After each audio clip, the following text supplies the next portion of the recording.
Hello, everybody. Today I'm talking about July planetary news. It is continues to be complex and turbulent. It's the month of eclipses. It is many intense conjunctions, and we as Vedic astrologers have to learn how to navigate this and how to deal with it.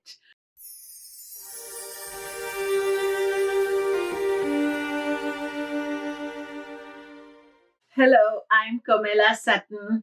And those of you who don't know me, I have been teaching Vedic astrology since 1996. I've been a full-time Vedic astrologer since that time. I started studying in 79, so it's like almost 40 years since I began this wonderful journey of Vedic astrology. And I have many books that I have written. The links are below, so you can look at them. And I welcome all of you who are new to my channel, and those who have been following me. I want to thank you all. So do remember to subscribe and like the video as well. And so today I'm talking about July. And what is happening here. Now, July 2019 continues to be stressful. We had a stressful June, and now July as well begins with a solar eclipse. I made a separate video about the solar eclipse. What I do is that I do an overview of what you can expect, but then each of the important aspects of the month, I do a separate video for them. So you get an idea about what is happening in the sky at this moment. And then I do the tutorials as well, which you have been following too. So the month is starting with the solar eclipse, 2nd of July. It is not visible in most of the world. It's visible largely in South America. So South America means that those countries are going through some turmoil, change, unexpected aspects of life. But all of us will experience some aspect of it. And as I said, I made a separate video for it, and you can also see how it connects to each one of you. In the USA, it's very close to the US Independence Day, and it is important that this particular eclipse is showing some unexpected change, turmoil around this time. We don't actually know on the day of the eclipse, nothing may happen, but these are long-reaching influences. And all of us should be conscious first, second, just keep it simple.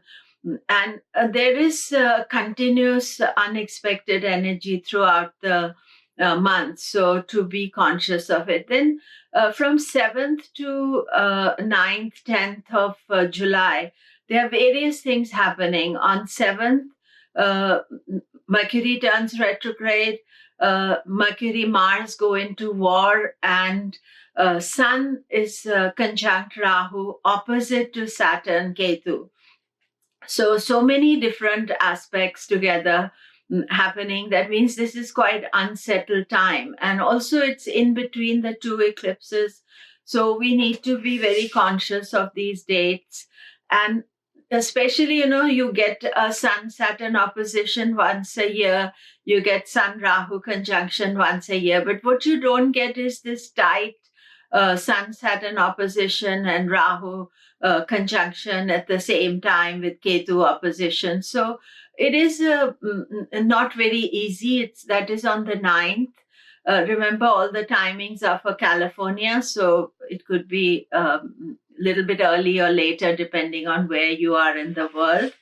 But these are very unsettled times. And of course, Leo, Capricorn, Aquarius, they are dealing with it directly, but everybody feels the stress. And Mercury-Mars war conjunction, tight conjunction, I did a video on Planetary Wars as well. So I'll put a link to that as well.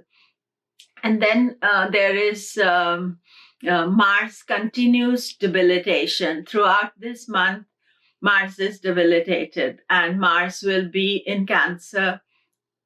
After the war, it is not making any other conjunctions, but this is still a weak time. So when there are no conjunctions, oppositions taking place, it's just weakness for Mars. And if you are Aries or Scorpio, then this is a lack of confidence, lack of energy to do things, wasting your energy. Those can be some of the things that you would deal with.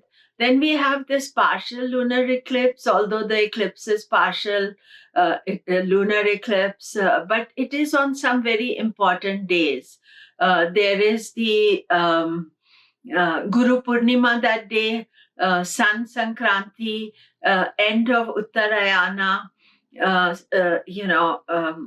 so a number of things happening together, and of course the lunar eclipse. So during that time, the eclipse again, simplicity in life, reducing your stress, not inviting stress yourself. I think that is the most important thing, that stress may come, but you're not consciously creating situations for yourself that are stressful. So this first half of the July, is got all sorts of things happening. And in June, at least, we had to know Venus was strong, and Jupiter was strong, and they were out of the drama. Now this month, Venus is no longer, it's also involved in part of the lunar eclipse, especially even the solar eclipse, though not very closely. That means that the support is becoming less and less.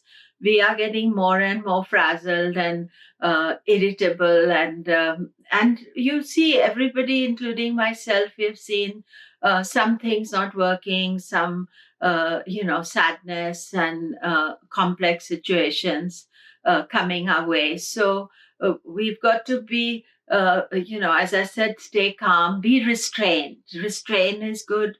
Not to rush into things. If you can help yourself, then that would be really good. Life has to go on, we have to keep on doing things, but just to remember that the 1st to 17th, 18th is quite complex. Then there is another war between Mercury and Venus. Mercury-Venus wars I don't always see as totally negative, because sometimes Mercury, Venus, they're friends with each other. They're just little squabble rather than a big war. But 24th is the war, and a day before, day after, that you need to take care. Now the month actually ends on a little bit of a high and a positive energy, because Mercury retrogrades back into Gemini, and it is Vargotama there. It's in its own sign, and it goes direct. And so the last few days, Mercury is strong, and then we are heading towards August, where then quite a lot of planets continue to be strong. Now, all month we will have Saturn Ketu conjunction, and this has been happening since April, so we are quite used to it. But we have to still be conscious that responsibility first and other things later, because that is what is Saturn's message. Do your karma, do your things, and then other things will take care of themselves. And especially doing responsibility first and karma yoga, giving back to society, this will be very good. As far as remedies concerned, I would say common sense remedy, be very conscious to be restrained in all your behavior, restrained in making decisions, taking time, staying calm. And, that will be your best help. Otherwise, you can do mantra chanting, japa practice, multiple chanting, and you can do donation. The usual remedies, I did a recording for remedies as well, so I put a link to that. And remember that you are already, been dealing with all this stuff in June, and there's more this month in July. So patience is the key thing, and calmness. Doing a bit of yoga will also help you. a lot of yoga rather than a bit of yoga. So thank you very much. Do remember to subscribe and like, and check out my website, komilla.com. All the best. Take care.